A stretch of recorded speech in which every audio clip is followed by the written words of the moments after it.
So how the heck do you price your online course, even if there isn't any competition or any other courses on your subject? That and a lot more coming up right now on this special coaching edition of the Rise to the Top podcast.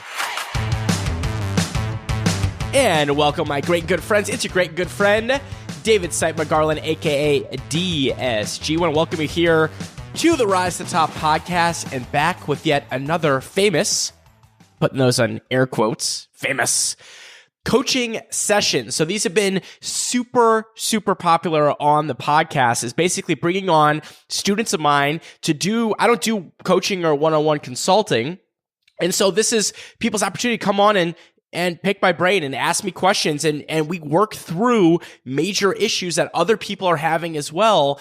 And it's done in a very obviously raw, unedited, nothing's pre-planned, pre-scripted type of way. So no exception today. And we're going to take on a very hot topic and a challenging topic that is an art and a science.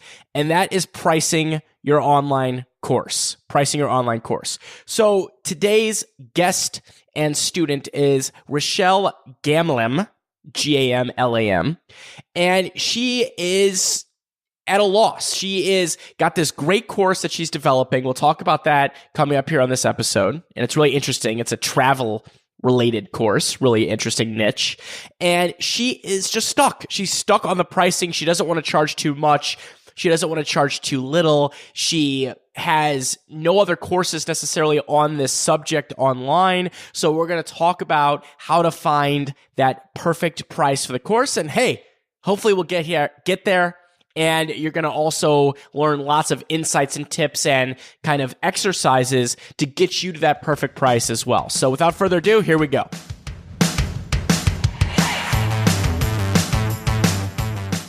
All right, so now I am joined all the way, and you're currently in Vietnam. Is that right, Rochelle? Yes. Yeah. All right, so Richelle Gamlam, and I'm going to butcher your last name, but I'm going to get it right. Gamlam. Gamlam, right? I butcher my own last name, Gamlam. Yeah. I got it. All right, well, we both have GA last names, so, it is what it is. All right, so you submitted a request to come on the show.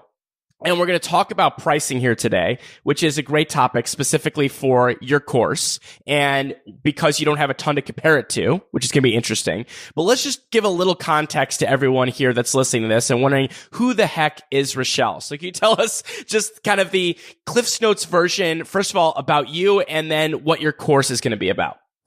Sure, no problem. So, yeah, my name is Rochelle. I'm originally from Seattle, but I spent the last 5 years living and working in China. So I'm actually a travel blogger. I write about Asia off the beaten path. I recently quit my job to take my blog full time, and I just recently left China as well. So it's been a big change for me. I'm currently in Vietnam doing the digital nomad thing right now.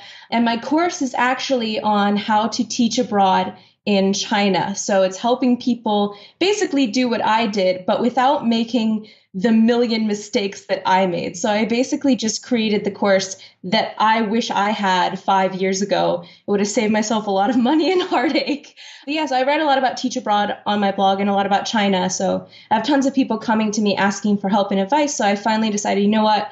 I'm gonna take this full time and really create a course, the course I wish I had. And I'm so glad I took your course because I was gonna probably only charge like $100 for my course. And now I'm like, I've been working on this for a year. So I'm really like wanting to really make something out of this and hopefully make this more of my full-time job, more so than my blog. I'll still always have my blog, but it's a lot of work for not too much money. I'm sure most of you probably know that. Sure. So I know, first of all, I love this. I mean, there's a few things here that are really interesting to me. Number one is it's the old scratch your own itch situation, right? Which is what I actually did when I started. Was my first course was Create Awesome Interviews. And I was like, well, when I started doing interviews way back in 2008, wouldn't it have been great to kind of know what I was doing, right? Versus trying to figure it out all on my own. So a lot of times that's a strong spot to come from is, okay, this is the course I wish I had, because if there's more people like you, you're going to be in really good shape, right?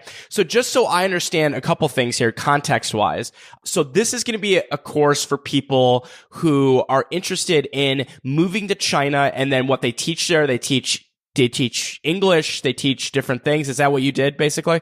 Sure. Yeah. I have a background in teaching English to like all age ranges. I did a lot of different jobs there, but I also worked as a college counselor helping Chinese kids apply to American universities. So I worked at a training center where they had really unique jobs like teaching drama in English, or, I had friends who worked at international schools. So I decided to make this course more about working in the education industry in China. So I am saying teach abroad, but it is for people who want those high level advanced jobs. And I do have an entire video on those types of jobs because most people don't even know they exist. I was like, you can be a debate coach in China and help Chinese kids attend NSDA debate competitions in English. That's a job.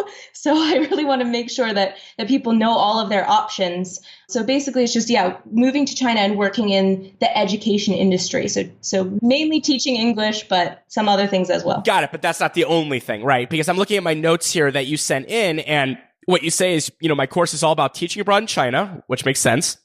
How to find an awesome high-paying job, which I like that you emphasized high-paying there. Get the legal visa without getting scammed, be an incredible teacher to 50 crazy students who don't speak English, and survive in China once you're there. So I love that positioning because that makes a lot of sense when I read this. Now, a couple things here too. Do we know, because all this kind of factors into what we're getting to ultimately, which is the price, right? All these questions. Yes, yeah. It's kind of like you're thinking, why am I asking so many random questions? It's all part of my master plan here. Who is this type of person? Is this you 5 years ago? Is this a recent college grad? Is there an ideal kind of person that this type of thing would be for? Sure. Yeah. I mean, when I was originally creating the course, I was imagining myself 5 years ago, recent college grad. I mean, I applied straight out of college. So I'd already studied abroad in China, so I'd been before, but I applied like while I was still in college. So I was imagining people in their 20s, but I took your course on Facebook groups. And so I created a Facebook group a couple weeks ago,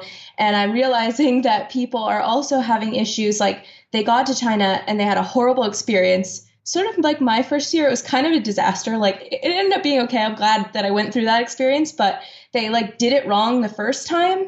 And so I'm thinking I feel bad like only targeting a very specific small amount of my audience because I've been building this email list of people. But once they already have a job and they start going to China, then like, are they still going to take my course? Probably not, because half the course is irrelevant now. So I'm always getting new people in because people always want to go to China. But I'm thinking about also trying to target the people who are like, I did this all wrong the first time. This was a disaster. I need to do it right because I ended up at a school that wasn't paying me on time and I was super underpaid. Where are the good jobs? And they just want somebody to kind of fix it. Sort of like with your course, you said you originally were targeting people who had a course or at least had an audience and had done it wrong the first time and were trying to... Had an audience. Right. That was my first target market. But I think you're right on the money there with what you're saying. You can approach both those groups. That's great. Because this is such a specific course for people that want to work in China that, I wouldn't want you to limit it further. Does that make sense? I wouldn't want you to say, well, this is just for people that have never been to China that want to work there, right? Or this is just for people that have already worked in China and did it wrong. I think you've got both those can be easily wrapped up in there. Yeah, I just have to sell it the right way. Like if people look at my course and they're like, I don't need the first half of her course, like that, what did stand out to me, I think when your interview with Coach Court, where she was saying that her people are all over the place. Like some people have no idea what macronutrients are. That was kind of me when I was listening. I was like, what's a macronutrient? And then some people are like, they've done tons of diets and had nutritionists before. How do you sell to both those people? And I was kind of feeling like that. Like if someone already has a job, they're going to be like, well, the first 3 out of 12 modules are useless for me. Like that's kind of my worry, is that if somebody's already started on the process, they're going to be like, half the people or 2/3 of the people on my email list, I'm already lost them because I'm too late out with my course and they've already passed the deadline or whatever, because they're too far along in the process. Well, I would just, you just position it just as that, because it's not about the quantity, it's about the result, right? At the end of the day of the course. So meaning what you say is you simply, when comes down to selling it, and this is also in your course itself, is you basically say, listen, if you already have a job, or you've done this before, whatever the first 3 modules are, like you've already tried this and it didn't work out or whatever, I need you to start at module 4. right? If you're getting started or whatever it might be, you're starting from scratch and you're just getting this started, you start at module 1. So you kind of create 2 paths, if you will. So we've gotten to create awesome online courses, and this is my short answer to the long kind of problem there is really, I wouldn't worry about that, because people are still going to get value by the result of the course. That's what it's about getting the right job and doing it the right way, regardless of whether the first things are, I still think the first 3 modules are going to be super valuable for them. Why wouldn't just you? because they have a job doesn't mean it's a good one. Right, correct. Exactly. So I think you might make an assumption there that's probably not true, meaning that people are going to get the first 3 modules and say, wait, this isn't for me. You just have to make sure to clarify this is for anyone that has not been there or has been there. Either way is totally fine. And that's going to bring in the right people. I used to worry about that too. I used to think, well, if I do too many things on list building, then people that have an email list that's really strong are going to be like, this isn't for me. And what we found out, that was a massive assumption, a massive assumption that was not true, meaning no one's ever said that, ever. No one's like, you know what, that wasn't valuable. Like, people are saying, oh, I'd love to add more people, or maybe they just skipped over it, but no one ever thought, well, this is not for me because that was in there. Because again, it's all about that result of the course. And so I wouldn't worry about that. Right. You always need more email followers. Now, a couple more questions here as we we're circling around how we're going to get to pricing here, but this is all part of the method. Is you mentioned a couple things. One, you've got this travel blog. So first of all, you said you're not making much money from that. Just curious, how do you make money from the travel blog? A few different things. I mean, mainly affiliates, and then also I've leveraged it to make money in certain ways as well. I've been helping people find jobs in China and getting a small commission, sort of like a recruiter, mainly actually at my old company. So I haven't been quite as successful with the teach abroad jobs as I have with the high level jobs, mainly because I think a lot of people, they just have this idea about going to China and then decide not to go. Whereas like to be a college counselor in China, like you have to be kind of serious about it, and there's only so many opportunities. So I do make a few $100s if somebody decides to go to China. So that's been helpful for me as well. So, and then some advertising and sponsored content here and there as well. Got it. And how big's your email list? I'd say my email list is over 1,000. It's like 1,500, but in terms of or somewhere around there. But the teach abroad people, I have them segmented on ConvertKit. They're all tagged, and I think that's about 500. So the rest are people, which is very strong. Okay, I wasn't quite sure about that because most of my email list is people who are just interested in my blog or interested in traveling to China. Sure, which is totally fine. And realize, when you come from your perspective, which I would call, I've got kind of different buckets of different types of people that have success with courses, right? I mean, all kinds of different people. And one of the buckets, not that you're a bucket, but we're going to call you a bucket for this case, is that you would be in the kind of the blogging platform bucket. And that's completely normal, is that your course isn't necessarily going to be for everybody that follows your blog, right? And that's actually where I started too, because when I did my first course, Create Awesome Interviews, not everyone that was listening to my interviews wanted to do interviews by any means. Do you know what I mean? That was just a subset of people, like, meaning it was like 400 people, when I was getting started. So realize that you're totally fine with that when it comes to the teaching part. And that's interesting too. Did you also say that there's people that aren't necessarily interested in teaching, but they're interested in just working in China, like something else? Is that a different kind of group of people, or would that people also be lumped into this course? I'm mostly looking at the education industry. I do sometimes get emails from people who want to work as college counselors, and I'm like, no, you want to be a guidance counselor. You don't want to be a college counselor, and I can't really help you with that as easily. I mean, I do have some resources for them. So for certain positions, like working at an international school, I have a friend who is kind of a guidance counselor at an international school. I can actually help with that based on the information that she's given me. But for the most part, I'm going to be aiming at people who want to teach in China, or work at a school, not necessarily someone who wants to work in architecture or media, like some of my past roommates. Okay, yeah. Got it. Okay, so now let's circle right back and let's get to the price. I think I've got enough context here, and we do as well, to go through some things. So I got some key questions to help get that price, but let's talk about where you kind of at now with this. I know you kind of wrote this in, but just this is more for listeners as well. Tell us a little bit more. What's the pricing struggle? Kind of what are you thinking? And then we'll kind of circle and see if we can get it pretty hammered down. Sure. So At least when it comes to courses on teaching in China, there really isn't. What I'm doing is like completely new. And I know that you have other students who, the aerial silks and stuff like that hasn't been done before.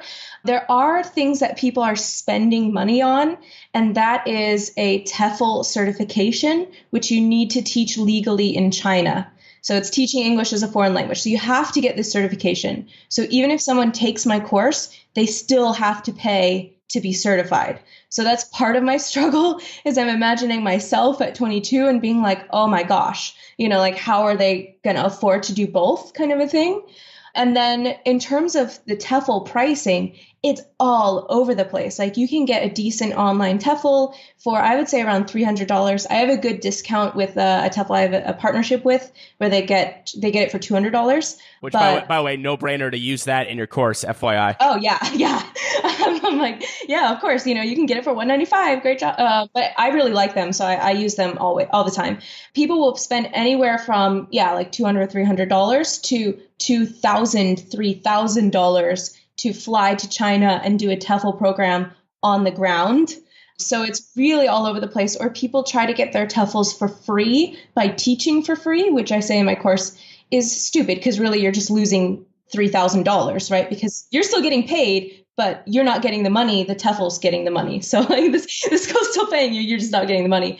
So, I mean, people get them for free. I thought I was getting a great deal when I got mine for free, but it was not a good deal at all. It was one of the mistakes I made. So people are spending all this money all over the place. And it's hard for me to know what to price my course because I don't want to undersell myself since I have 12 modules and like so many videos and I've spent so much time and energy. And it's my goal to be able to save people thousands or help them make an extra few thousands of dollars every year. So I don't want to underprice it, but I also don't want to scare everyone away by making it too premium when they have to spend an extra $200 on top of my course just to get certified. Right. And by the way, you made great points here that should always be in your sales copy too, about that value right there, that you're saving people money and time. And when you can quantify that and tell your own stories with that stuff is critical to the value of the course. Because here's the thing. I know you said this, but no one cares about the length.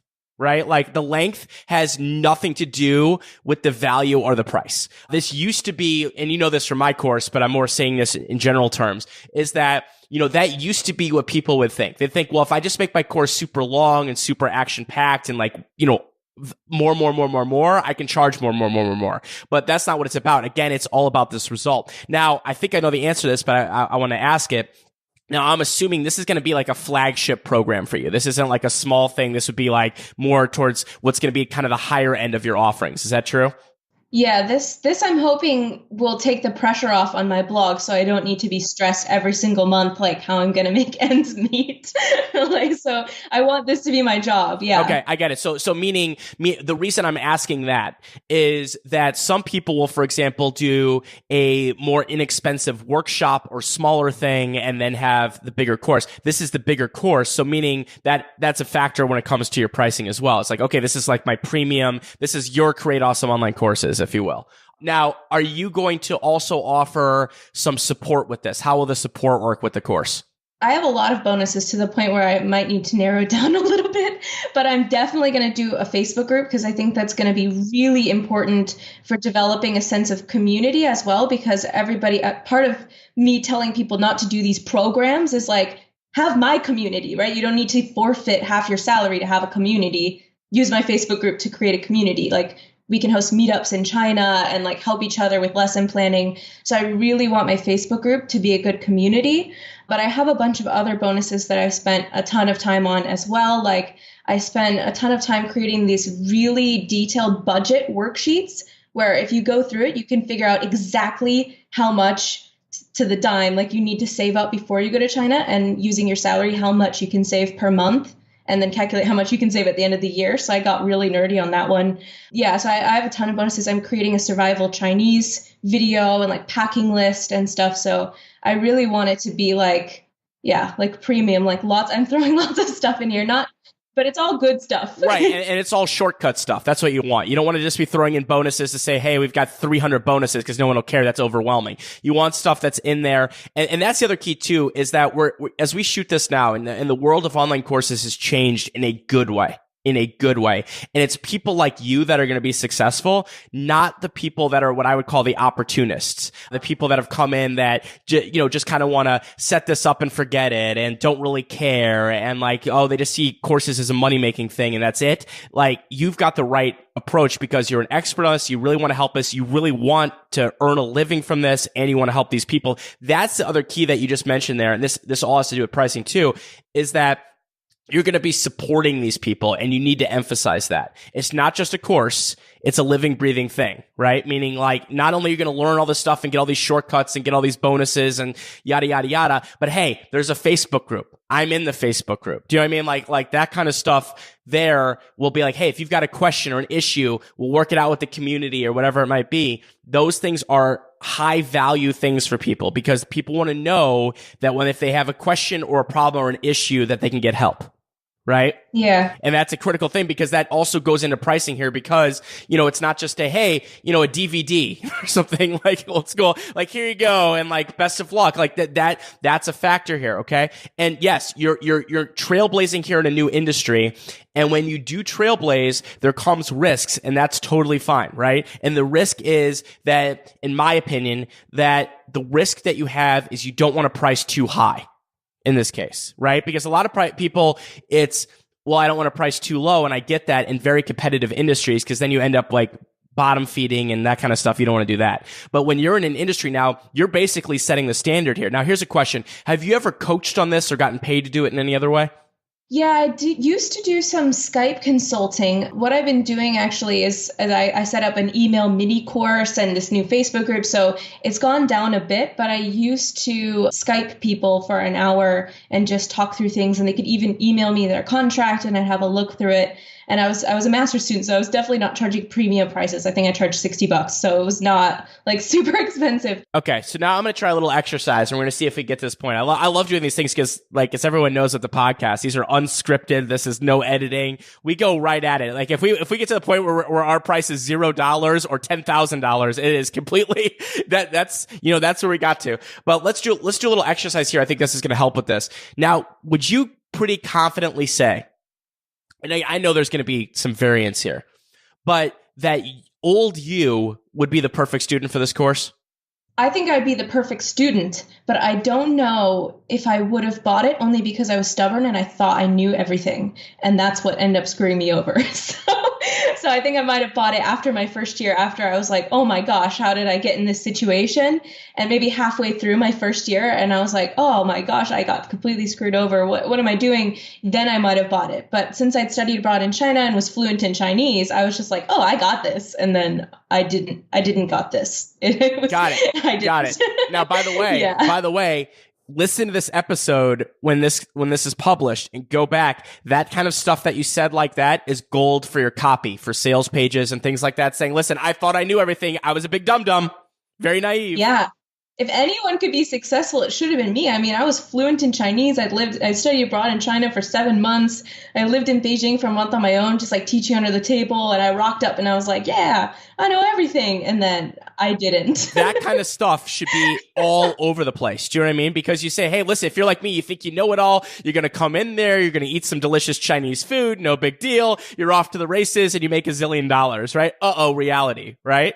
And then you're like, hey, this is either for you. If you've never done this before, I don't want you to make the same mistakes. And if you have, I guarantee you can resonate with this. Now, good news is it could all be fixed, right? Mm-hmm. So here's my question. I could have used a fix. You could have used a fix. Now, so it wasn't for you right away, but then there became a point where the pain outweighed like what you thought you knew, right? And you were like, oh my God, now I would pay for it, right? You went there and like you became a vagabond on the streets, not really, but you were having struggles. And then at that point, I'm sure you would have paid for help with that, right? And my question is, what would you say? And this is interesting because a lot of times pricing, there's an art and a science to it, and a lot of it's art, okay?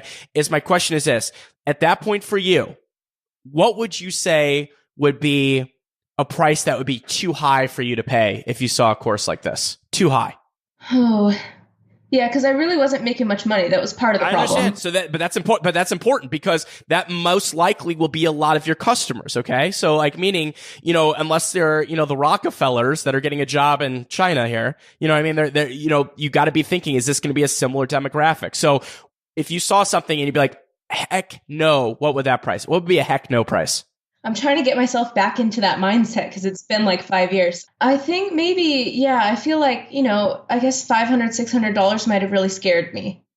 Even though I feel like I could convince myself if I had the right copy that I could make that money back by making a change. If I used the sales ideas that I have now, I might have been able to convince myself you'll be able to make that money back in a couple months. Okay. Then I might have done it. Right. And by the way, you should always emphasize that in a course like this because of your particular course is you always want to emphasize like, listen, I want you to get your investment back. I mean, blah, blah, blah. In a few months. That's my goal. They should be able to pay it back. Okay. So let's say $600 is a stretch. We're going to call that a stretch one. Okay. Now let's go the opposite end. What number would you see where your eyebrows would be raised in a bad way and thinking, oh my God, this must be crap, right? Meaning like something that looked too cheap, too good to be true type of thing. Or if you saw something, you're like, this person has no idea probably what they're talking about. They're charging like very inexpensive. What would you say would be like a yucky one if there's that number? If there's that number. I don't know if there's a specific number, but I think the less you pay, the less seriously you take something. So if I was only paying $20 or $50, I think I wouldn't take it quite so seriously. I wouldn't assume that it was going to be life-changing. Right. I would think that in this case, for sure, less than $100 is like just ridiculous. Do you know what I mean? I mean, because like you're looking at that, you're like, and you're getting all this premium training and you're going to get help in the Facebook group and you get all these, I mean, that's ridiculous. Do you know what I mean? Anyone that's going to pay less, that's not going to be your ideal customer. So let's get rid of them. That would be your too little let's just call $100 is too little. So now we've just, for a course. So let's just, now we're narrowed down to between $100 being yuck and $600 being the stretch. Now, I want to stay away from the stretch because here's the thing. There's the balance here of finding serious students and also not scaring away people that would be a great fit. Right? So there's that balance because I think I've seen some courses that unfortunately people kept trying to press it and got too high and priced themselves out of their industry. I've seen this happen. I'm not going to mention names. It's people I know well. And I know someone that was like, oh my God, if you would have just stuck with that kind of no-brainer-ish pricing, you would have had all these great customers that have come in on this, right? So here's the other thing too. Can you increase the price over time? Yes. But here's the thing. We want to start with a price that's going to convert because we want to get those customers in. Do you know what I'm saying? And we want to see how it goes. Now, meaning that's why we're going to end up with a price here after this call that's going to convert because we will then know if it does not convert that we need to really rethink the entire strategy if we get to this price. Let's hope that doesn't happen. That's what I'm saying. Meaning if you're going to send 500 very targeted people through this and we don't get, we're not sure how many are going to buy yet, but if we're not getting, let's say, anyone or anything like that, we know that the mark has been missed, right? But here's the thing. So if 600 is a stretch, as 100 is too little, where do you like kind of finding in that middle there? What feels comfortable to you, or give me two prices? Well, part of what I'm factoring into it is that my goal, like part of the thing that I had in the back of my head when creating the course is that ideally they'd make an extra 2,000 RMB per month on their salary just from the contract negotiation and finding a job tips, which is an extra like $300 a month or roughly 3,500 for a year. That would be the extra that they would make just from taking my course, not even counting all the ways I've saved them money from like, don't fall down that trap. Don't pay that person. Don't do this. So what feels comfortable to me is like, oh yeah, they can pay that back in a month, or they can pay that back in, just over a month. Like that feels really comfortable to me because I can easily say like, look, you take this course, you've got me and your TEFL paid off in 2 months, done. Like I feel really comfortable being able to sell that and be like, in just 2 months with the tips that I've given you, you should be making this much more and you can just easily pay that back. So you're thinking that that pricing could be perfect in that point at 300, somewhere around there? Yeah, either like 297 or 397 or, somewhere in there, I feel a little more comfortable than going up to like 500 makes me feel like really nervous. Here's the thing. you should feel very comfortable about your pricing. And I know that might sound weird, that might sound whatever, but I'm telling you right now, if you feel uncomfortable about your pricing, you will not be as good of a promoter and marketer. I'm telling you that right now. This is a fact. I know it sounds weird, but like when people have to like close both eyes and kind of like wink a little bit and say, it's the $1,000, like if they feel uncomfortable about it, people can see that. They can understand that even in your copy, right? Because you're not as confident telling people that, because then you start trying to justify it and things like that. I love the simplicity of what you just said, is that you could say you can make this with back in 2 months or whatever it might be. I would actually start here at that $297 range. Because here's why. If this goes absolutely bananas crazy, there's no negative of that. Do you know what I mean? If like 200 people buy, you're not going to be like, oh, I wish I charged another $50. You know what I mean? Like that's not the right standpoint on that, right? I'll be throwing a party. Exactly. Wow. That's what I'm saying. I think 297, that's your price. I think that's it. Nice. I think that's it. Yeah, with the TEFL, they can pay that back in less than 2 months, hopefully even sooner. And you can even emphasize that, even if you just did part of this, where you did this and that, and you were able to make this back, forget all the money saving and all the different things, you'd be able to make this back in a couple months by implementing this, right? 297 to me feels right for, several reasons. What you also mentioned is then you also have that, I'm not really as concerned about that certification, because I feel like, the right students that are going to pay for this training will pay for the certification and not say, oh, I can't, do one or the other. But I like that also, kind of the idea there that the certification's $300. There's a discount to get you to $200 for that. That's great. Kind of all in, you're at, $500-$600 there for those that are on the more inexpensive end. And so to me, $290. Now, let's just say we get to a point in the future, and I think one of the things we're going to do at the podcast is do follow-ups, which would be cool. Right? And we could talk about what's awesome and what didn't work and go from there. It's kind of cool. So we just don't know. Whatever happened to Rochelle? We don't know. She's just in Vietnam somewhere. Yeah. I like that price. And, you might get to a point in the future where it's increased a little bit to $397, maybe not. But I like that. That $297 to me seems like it's no brainer, but requires you to be at least serious about it. Right? Yeah. I think that's what it is. Yeah, and what are your thoughts on, like, in the future or even now, contacting that TEFL company and seeing if I can negotiate a bigger discount to like combine it? Like if someone wants to buy my course or buy my course plus TEFL. Well, yeah, I would. So first of all, here's a question: Does your audience, or do you think, do they understand what TEFL is now, or are they going to need education on what TEFL is? I feel like they mostly understand, but there are some people that are a little confused on it. Like they don't know if they need it or not, kind of thing. Yeah. So first of all, I would definitely go negotiate, because that's a no-brainer. No, what's the worst that can happen? They say no. I mean, but they're going to say something. I mean, I make them so many affiliate sales. They should. Yeah. I mean, it's gonna be a no-brainer. I mean, you say, listen, I made you these affiliate sales. I've got the perfect customer base from you. I'm going to be selling them a premium course. These are going to be highly qualified people. I'd love to do something special so that we can send them to you as opposed to sending them somewhere else. No brainer. They're going to do something.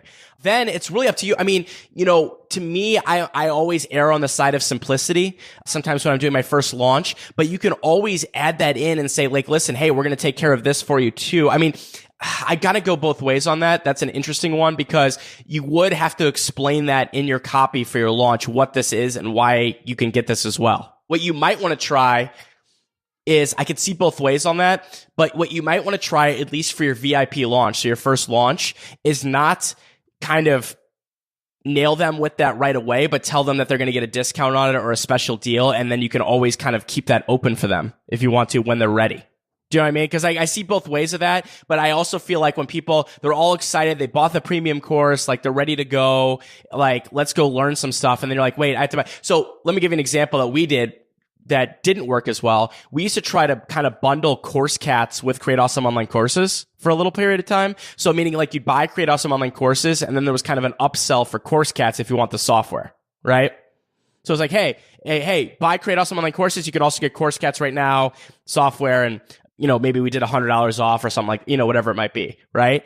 what we saw was that actually people did not like that offer. This is from my experience, because they're still like learning about all this course stuff. Now it's like, wait, I have to do my website, and that's confusing. They weren't sure if they were ready yet. Right. And that became kind of overwhelming. It's like, wait, I got all this course I have to learn, and you're telling me I got to get this software. I'm confused. Like, it was like a mind explosion. Right. So I think I'm in a better position compared to you in terms of that, because most people know they have to get a TEFL, right, which is good. So that, but I don't think you can go wrong either way there. I mean, you could also say, hey, listen, we're going to give you a special, like that could be a selling point in your copy, is like, we're going to get you the best deal ever on this TEFL.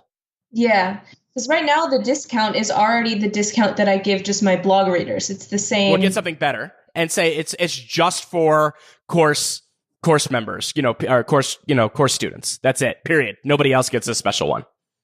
Right. And they'll work with you on that. And then it's up to you. I mean, like, really, it depends on how you want to do it. I mean, you could do it like right at point of sale. Like, hey, do you want to add this in? You could do it right on the sales page, or it could be something that you then introduce to people after they're in the course for a little period of time. You send them an email automated. We do this with Course Cats, and say, hey, hope you're enjoying the course, blah, blah, blah. By the way, if you want to take advantage of your discount, here's the link, type of thing. So there's 3 ways you could do it. I don't think there's necessarily a wrong answer there. I think when you're making people's lives easier, that's always a good thing, Yeah, because I have a whole course. I have a whole module on TEFLs. And the moral of the story is literally just get this one. It's cheap. It's good. It'll get you a visa. There's no need to spend $2,000 when you can spend $200. Just get this one. End of story, done. Like, that's all. I'm like, here you go. Just get it. Right. And then you have a link below that module to your special one. You can even have a little TEFL area on your website where it's like, hey, here's the world's best deal on the TEFL because I negotiated for you as being a member of this course. Make your course students feel special, always. Right.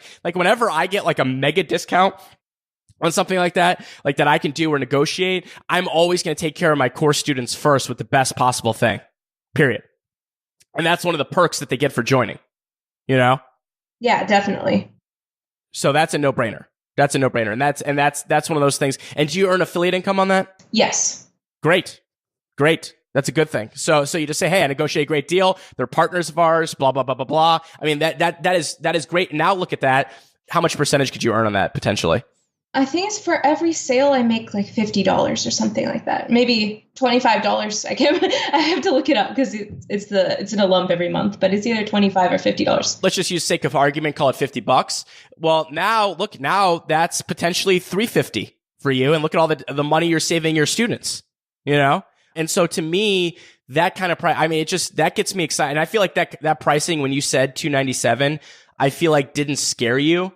I feel like you would be proud to tell that to pretty much anyone.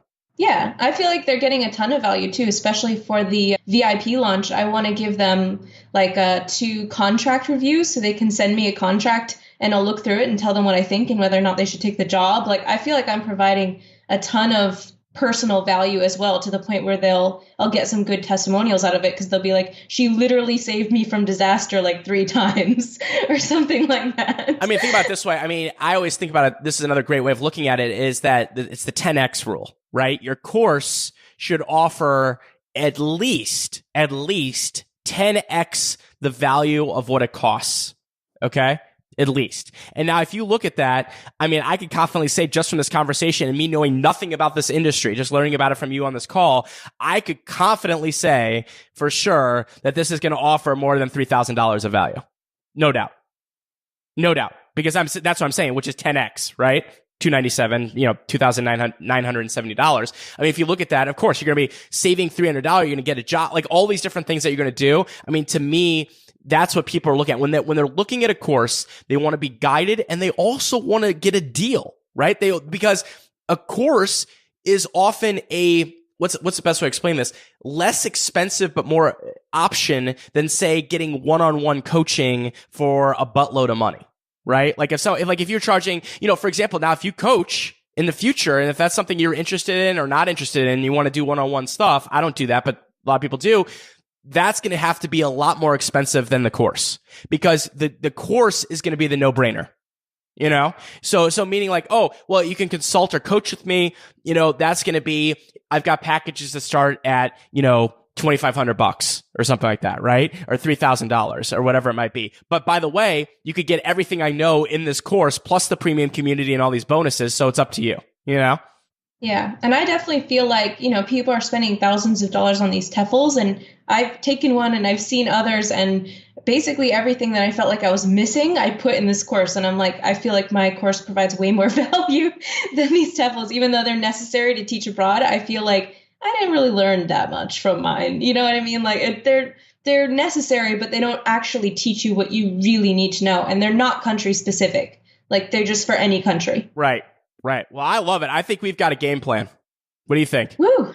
Yeah, I feel like that's something that at least for the VIP lunch, I can definitely test it out, see how it goes. And if I'm like very pleasantly overwhelmed, I might bump it up a little bit, or I might not, like just see how it goes at least. But I feel like that I can confidently sell, especially using my own example of making 4 times the salary, like just 1 year after quitting that horrible job, or, the examples of my friends who've made way higher salaries just from like a little bit of friendly, obviously friendly free coaching from me. I have some friends who I can be like, yeah, she made an extra $25,000 a year just from some helpful advice I gave her, so I have some good examples. Yeah. And you're right on the money with this.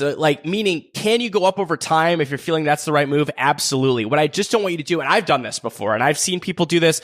I don't want you to come in, and I know, I'm the premium pricing guy. It's like, this is crazy saying this. I don't want you to come in too high because you've got a great targeted audience and you've got a topic they want and you have an offer that's great. And that's the critical things that's why I asked all those other questions, because I want to make sure, is this like an airtight, like awesome offer that makes a lot of sense? And the answer is yes. Do you have the credibility in the space? Yes. Do you have the audience that's going to make this happen? Yes. So now we need to find that price that's going to be very comfortable for those people, because the last thing I would want is for you to launch this and get crickets over the launch, because at that point, all things being equal, it's the offer matching with the pricing and it would be let's say too high. Do you know what I mean? And I've done that before, by the way, just to let you know, I've certainly overpriced stuff before, and it came out and I was like, God freaking darn it. You know what I mean? Like, are you serious right now? I should have done this.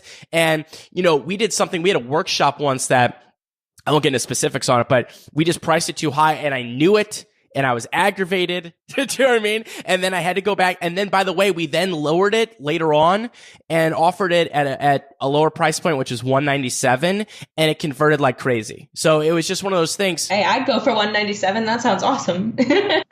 Yeah. Yeah. So meaning I'd rather, if you get in there, what's the worst thing that happens here? And I'm putting this in air quotes because it's not bad at all. It's like everyone buys, right? They're like, oh my God, it's the greatest deal ever. Well, what's wrong with that?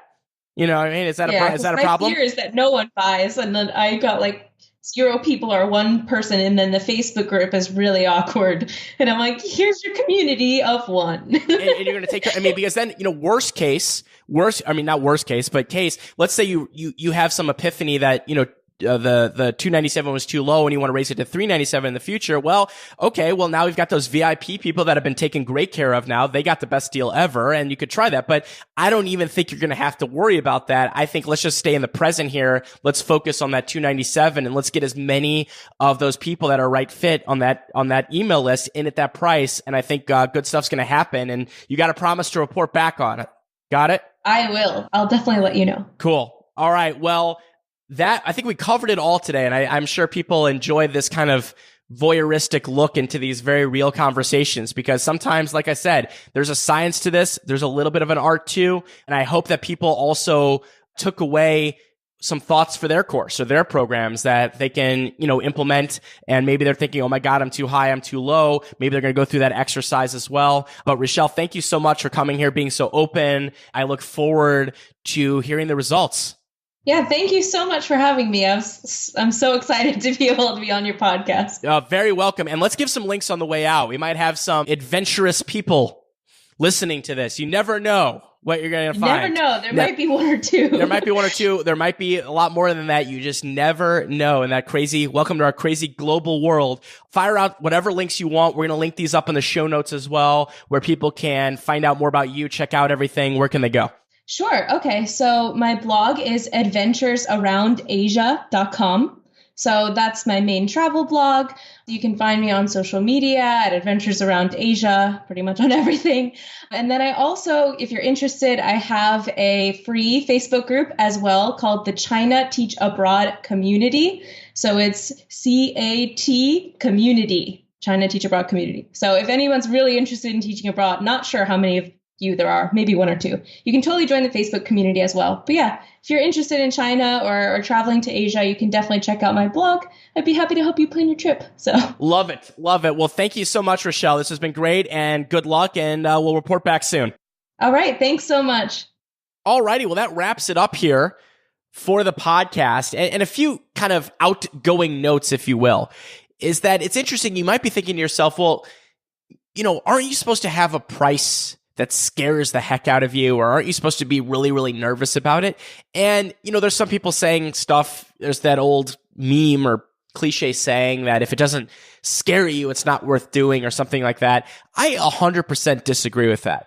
That is BS. I understand there's scary things that you're going to do in your business, and it's scary just getting a course together and getting it out there and asking people for a sale regardless of what price it is. It's scary doing lots of different things in business, but you should feel 100% confidence with that price. You should feel 100% confident with the price that you have for your online course. And so I hope that this episode gave some insights. We'll definitely have a follow-up with Rochelle and see how it goes, because all these people that come on the show here, different students, we want to see how it goes too, what the advice does. And I hope you picked up some amazing insights. So on the way out, a couple different things. Number one is, if you haven't already, subscribe up to the show, therisetop.com/subscribe. It's got all the options there, including iTunes. You can go right to iTunes at therisetop.com/iTunes. New episodes of the Rise to Top podcast come out every Tuesday at 9 a.m. Central, which is 10 a.m. Eastern, and that is 7 a.m. Pacific for me, for those playing time zones at home. You can check that out. New episodes are up. And finally, if you haven't already, and you are ready to get started to create your first, your 10th, your 20th, probably not your 20th, but whatever it might be, and you want to learn how to create, promote, and profit from your own online course, I would highly recommend checking out my #1 program, Create Awesome Online Courses. We'll walk you through everything from the tech to the marketing to putting it together to growing or even building from scratch a customer base for your online course. We cover it all in Create Awesome Online Courses. Check out special offer just for podcast listeners at createawesomeonlinecourses.com/unlock. And by the way, if you want a good primer, if you want to check out more details and learn a little bit about my 7-step system for creating, promoting, and profiting from online courses, a great primer is my free ebook that you can get at 7stepsbook.com. That's the number 7stepsbook.com. All right, my friends, we'll see you next time on the Rise Top Podcast. This has been David Siteman Garland, and remember, if you want some fluff, you know what to do. Go pet a bunny. I'm a beaver. I was it to Daddy. All the way to the top. Bye-bye.